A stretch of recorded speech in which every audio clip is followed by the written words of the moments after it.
ಇನ್ನು ಜೈಪುರದ ಸವಾಯಿ ಮಾನ್ಸಿಂಗ್ ಆಸ್ಪತ್ರೆಯಲ್ಲಿ ಒಂದು ಅಗ್ನಿ ಅವಘಡ ಸಂಭವಿಸಿದೆ. 6 ಜನ ರೋಗಿಗಳು ಸಜೀವ ದಹನವಾಗಿರ್ತಕ್ಕಂಥ ಒಂದು ಘಟನೆ.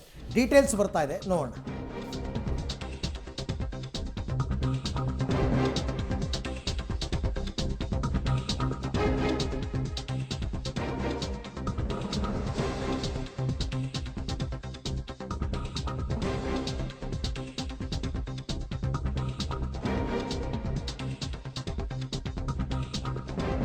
ಸವಾಯಿ ಮಾನ್ಸಿಂಗ್ ಆಸ್ಪತ್ರೆಯಲ್ಲಿ ಶಾರ್ಟ್ ಸರ್ಕ್ಯೂಟ್ನಿಂದಾಗಿ ವಿದ್ಯುತ್ ಅವಘಡ ಆಗಿ ಬೆಂಕಿ ಕಾಣಿಸಿಕೊಂಡು ಐಸಿಯುನಲ್ಲಿ ಟ್ರೀಟ್ಮೆಂಟ್ ಪಡಿತಾ ಇದ್ದ 8 ಜನ ಸಜೀವ ದಹನ.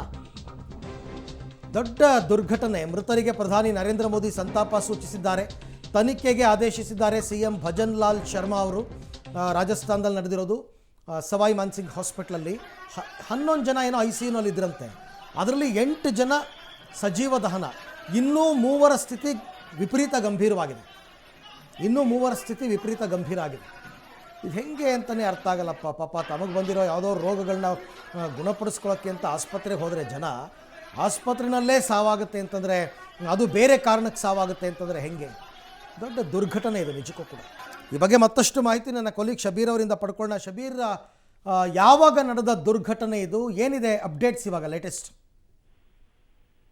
ಅರವಿಂದ್, ನಿನ್ನೆ ರಾತ್ರಿ ಈ ಘಟನೆ ಸಂಭವಿಸಿರುವಂತದ್ದು ರಾಜಸ್ಥಾನದ ಜೈಪುರ್ನಲ್ಲಿರುವಂತಹ ಒಂದು ಸರ್ಕಾರಿ ಸ್ವಾಮ್ಯದ ಆಸ್ಪತ್ರೆ ಸವಾಯಿ ಮಾನ್ಸಿಂಗ್ ಅನ್ನುವಂತ ಆಸ್ಪತ್ರೆ. 2ನೇ ಮಹಡಿಯಲ್ಲಿ 2 ICU ಕೊಠಡಿಗಳಿದ್ವು. ಈ ಕೊಠಡಿಯಲ್ಲಿ ಅಕಸ್ಮಾತ್ ಆಗಿ ಬೆಂಕಿ ಅವಘಡ ಸಂಭವಿಸಿರುವಂತದ್ದು. ಇದರಲ್ಲಿ 5 ಈಗ ಆಲ್ರೆಡಿ ಸಾವನ್ನಪ್ಪಿದ್ದಾರೆ ಅನ್ನುವಂತ ಮಾಹಿತಿಗಳು ಬರ್ತಾ ಇರುವಂತದ್ದು. ಒಬ್ಬರ ಪರಿಸ್ಥಿತಿ ಚಿಂತಾಜನಕ ಇತ್ತು ಕೂಡ, ಅವರು ಕೂಡ ಸಾವನ್ನಪ್ಪಿದ್ದಾರೆ. ಸೊ ಅಲ್ಲಿಗೆ 6 ಜನ ಒಟ್ಟು ಸಾವನ್ನಪ್ಪಿರುವಂತದ್ದು, 5ರ ಸ್ಥಿತಿ ಗಂಭೀರ ಆಗಿರುವಂತದ್ದು.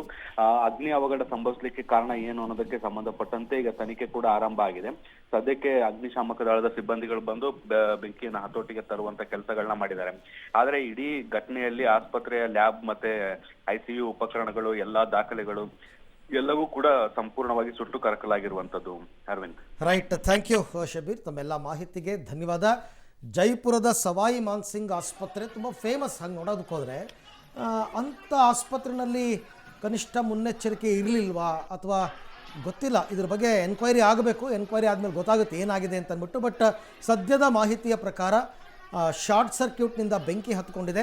ಅದು ಫಸ್ಟ್ ಫೈರ್ ಆಗಿರೋದೇ ICUನಲ್ಲಿ. ಹಾಗಾಗಿ ICUನಲ್ಲಿದ್ದಂತಹ 8 ಜನ ಮೃತಪಟ್ಟಿದ್ದಾರೆ. ಈಗ ಸದ್ಯದ ಮಾಹಿತಿಯ ಪ್ರಕಾರ ಇನ್ನೂ 3 ಜನ ಗಂಭೀರ ಸ್ವರೂಪದಲ್ಲಿ ಗಾಯಗೊಂಡಿದ್ದಾರೆ ಅಂತಕ್ಕಂಥ ಮಾಹಿತಿ. 8 ರೋಗಿಗಳು ಸಾವನ್ನಪ್ಪಿದ್ದಾರೆ ರಾಜಸ್ಥಾನದ ಜೈಪುರದಲ್ಲಿ. ತನಿಖೆಗೆ ಅಲ್ಲಿನ ಮುಖ್ಯಮಂತ್ರಿ ಭಜನ್ ಲಾಲ್ ಶರ್ಮಾ ಅವರು ಈಗಾಗಲೇ ಆದೇಶವನ್ನು ಕೂಡ ಕೊಟ್ಟಿದ್ದಾರೆ. ವಿದ್ಯುತ್ ಶಾರ್ಟ್ ಸರ್ಕ್ಯೂಟ್ನಿಂದ ಆಗಿರ್ತಕ್ಕಂಥ ದುರಂತ.